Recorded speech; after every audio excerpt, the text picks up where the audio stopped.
Okay guys, welcome back to Let's Play Pikmin. We're on day 2. Last we left off, we unlocked the Forest of Hope. We did all the tutorial stuff in the impact site. I am recording immediately after that, which is one of the benefits of doing this game. It's actually really nice to do. So let's take a look at the Forest of Hope and see all the parts we can get here. As you can see in the bottom right corner, it actually shows, I think that's how many parts are total here. So we're looking at about 8 parts. So yeah, let's go ahead and tackle this. Land in this region? Heck yeah. The Forest of Hope. Oh, the music here is amazing. I love the Forest of Hope.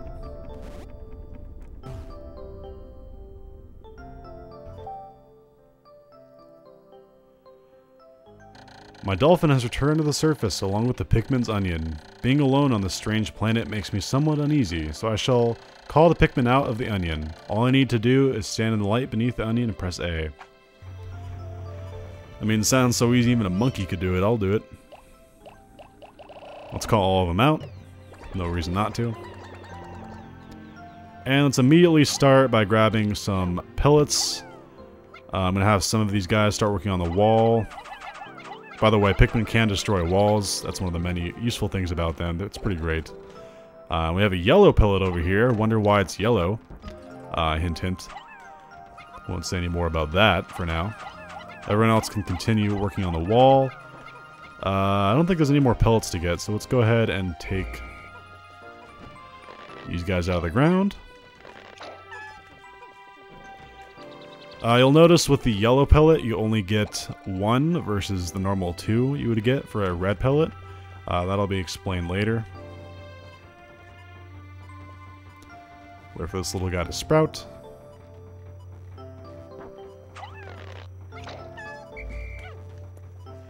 And how's the wall coming along? Not too bad. We got a third of it done.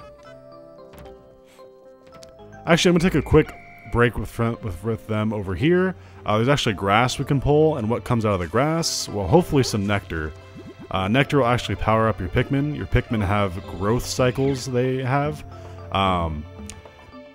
As it'll explain right here. Another intriguing discovery. A local variety of grass produces a sort of yellow nectar. When the Pikmin drink this delicacy, they instantly mature into flowers. This apparent Pikmin favorite seems to be full of nutrition. Closer observation is needed to determine the strengths and peculiarities of these flower Pikmin. I'm going to go ahead and just tell you straight up what it is. So the flower Pikmin, look, as you can see, they're way faster. They keep up with Olimar no problem. They attack enemies faster. They're just superior in every sort of the way. I do think they also destroy walls faster. I'm not positive about that. My information on Pikmin is a little bit dated, but I would not be surprised if they also destroy barriers faster. And as you can see on the horizon, we actually have our first enemies of the game. I wonder if Olimar is going to say anything about them before we attack them. Nope. Okay. Basically, these are Bulborbs. These are the ones we just killed right here. This one's pretty actually weak. I wouldn't really concern yourself too much with them, but you would be careful because if you don't land a perfect kill shot on the back like that, they can actually be a little bit of a handful to kill. But if you have a decent sized Pikmin group, I wouldn't worry too much about it. Let's go ahead and take these bodies back. And there's a giant one on the horizon right there, as you can see. Much different story. We'll examine them more as we get to that section. Lots of flowers.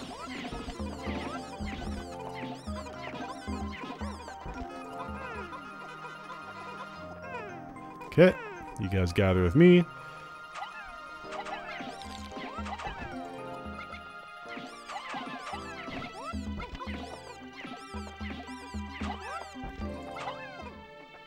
Okay, you guys take those.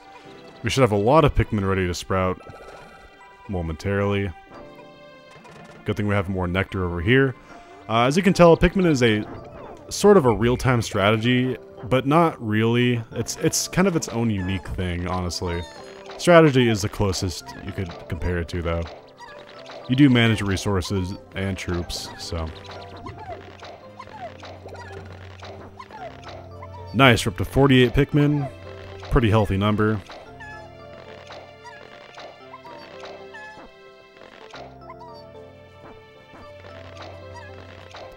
I know this seems kind of monotonous at the beginning, but I do need to build up my army of Pikmin a little bit. Numbers are extremely important.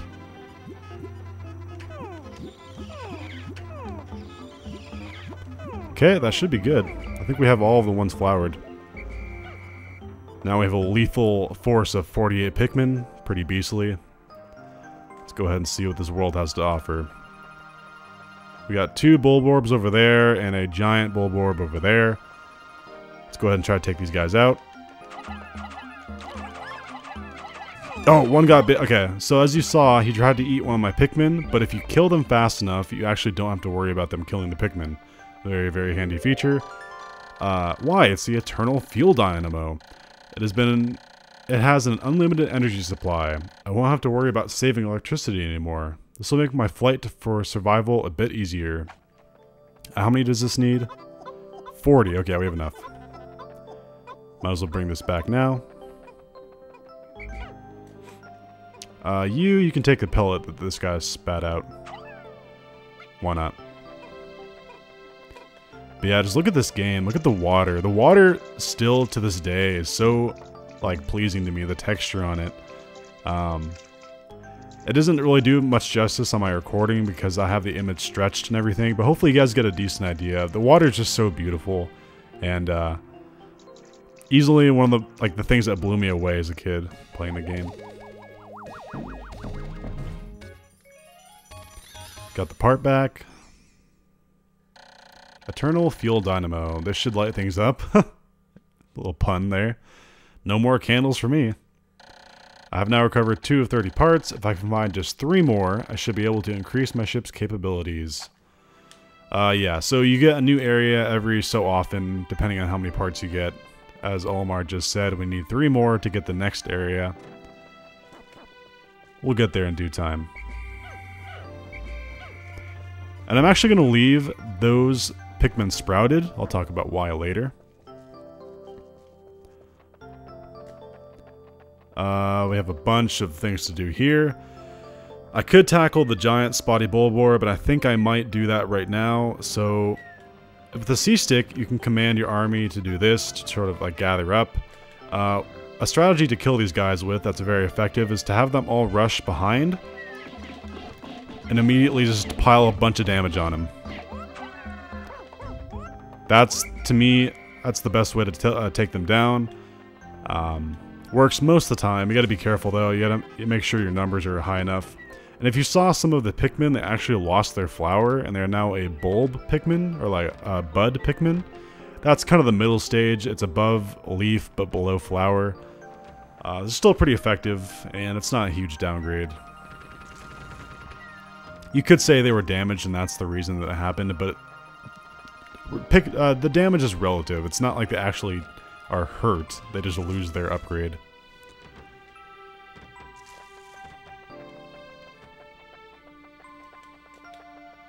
Yeah, we have a bunch of stuff to bring back. I just want to take care of this wall first.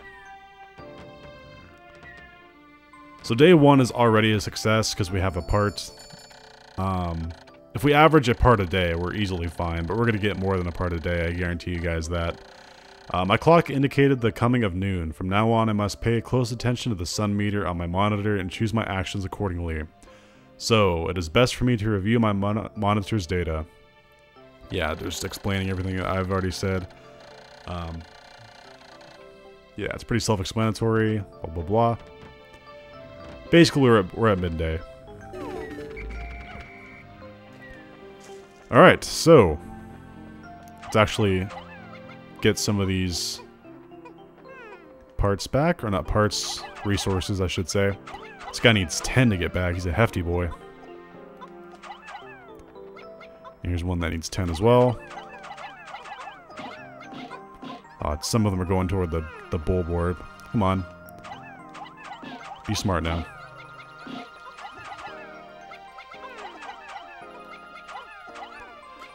For any of you who don't know what Pikmin is, you've probably seen Olimar in Smash Brothers. It's pretty...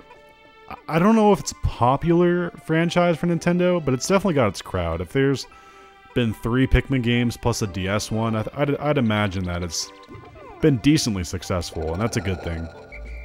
I personally think Pikmin 2 is the best game. I've played all 3 Pikmins. I've never beaten the first game or the third one, but 2 just was the funnest to me. Anyway, it has a great premise. Maybe one day I'll tackle that game. But until then, we still have to finish this game. I need to scratch it off my bucket list, because it really is an enjoyable, great game. Oh, I'm picking all the Pikmin. I said I wouldn't do that. Stop, Walmart. Stop. Okay, I need to leave some of... I'm going to leave some of them out. I'll tell you guys why later. So now I have a mixed army. It's kind of annoying having to leave Pikmin, honestly. You have to, like, wait up for him occasionally. I think one tripped. Nope, one didn't trip.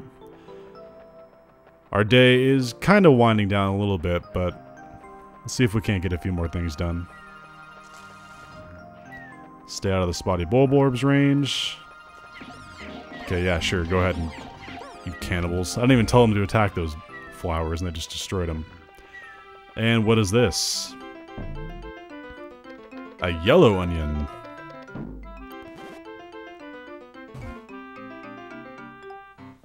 Yes, that is right. There are more than one variety of Pikmin in existence, and we are about to acquire the second kind.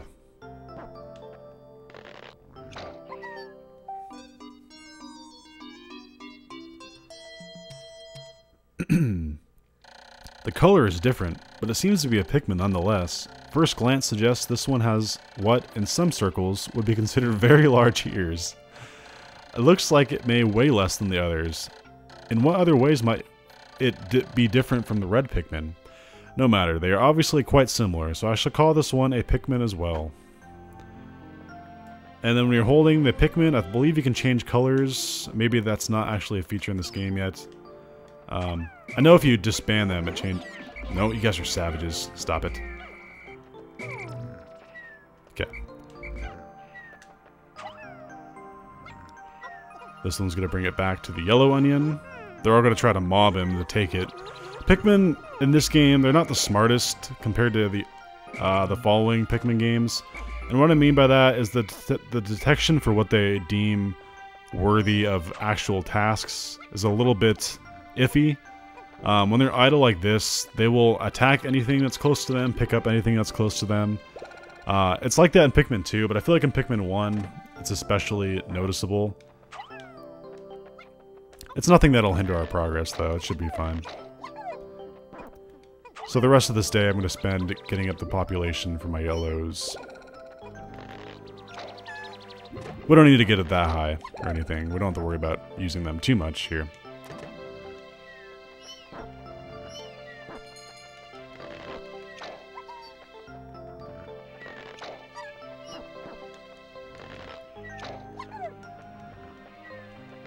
Okay, we have everyone together. I believe we can automatically end the day. Before I do that, though, I am going to rush this guy and try to get more for our Pikmin. Cool. Someone tried to eat one of them, but I'm glad to say no one died. At least I don't think anyone did. It'd be kind of sad if someone did die. But yeah, we took down that Bulborb, no problem. As you can see, we throw the yellow Pikmin much higher. They'll be used to get various parts and so forth throughout the game.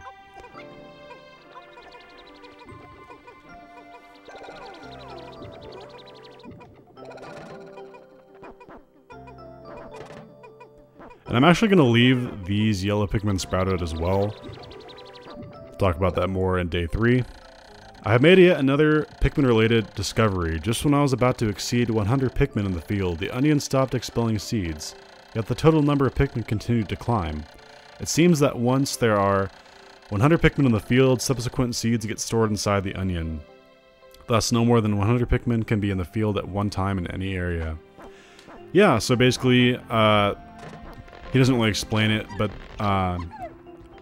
Besides the fact that there can only be 100 in the field, it's basically because the GameCube can't handle it, and that's understandable. I mean, there's many reasons why there's 100. Maybe it's just easier to manage in the game. But that's the truthful answer, is at the time the GameCube can only handle so much. It's not about the onions, how much they can put on the field. So, yeah, that's going to do it for day 1. I think that's a good place to wrap it up. We have our yellow Pikmin discovered. I would get that Bulborb right now, but you got to be kind of careful. Although, so there's 2 ways to save your Pikmin during the day to make sure they're safe. Have them either in a campsite, like if they were in this circle area over here, they would be safe. And if they're under your control, they're also safe. And as you guys can see, this is the reason I had them stay in the ground. If you leave the Pikmin in the ground, they will naturally progress to flowered Pikmin without any nectar, which is very useful because there's a limited amount of nectar, but you can always leave them in the ground. So I'm going to go immediately to sunset and just wrap this day up.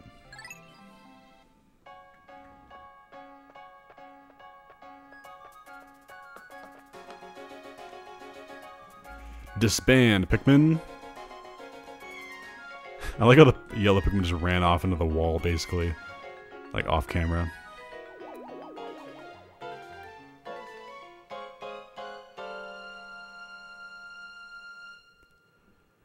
And this is definitely a map where if you leave any Pikmin behind, they will be eaten by the creatures of the night. As you'll see right there, they're looking for food. Unfortunately for them, they're going to sleep hungry tonight. No Pikmin for you. 2 days since impact. It appears that many of my ship's parts have landed in this region. If I can just recover the parts of my radar, I should be able to use my radar screen. How that would improve my chances. Then I'd only have to press Y to locate my parts.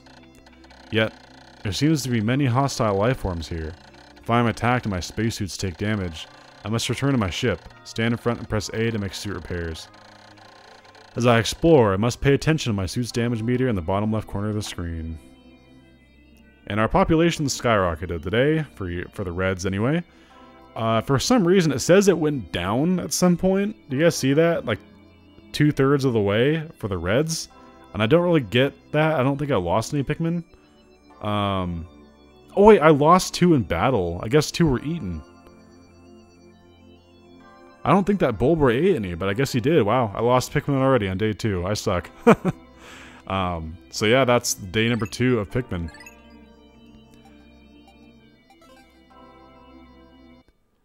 And just like last time, I'll see you guys for day number 3. Hope you guys enjoyed. Until next time, it's been Mighty Gazelle, hoping you all have a mighty day. See you guys.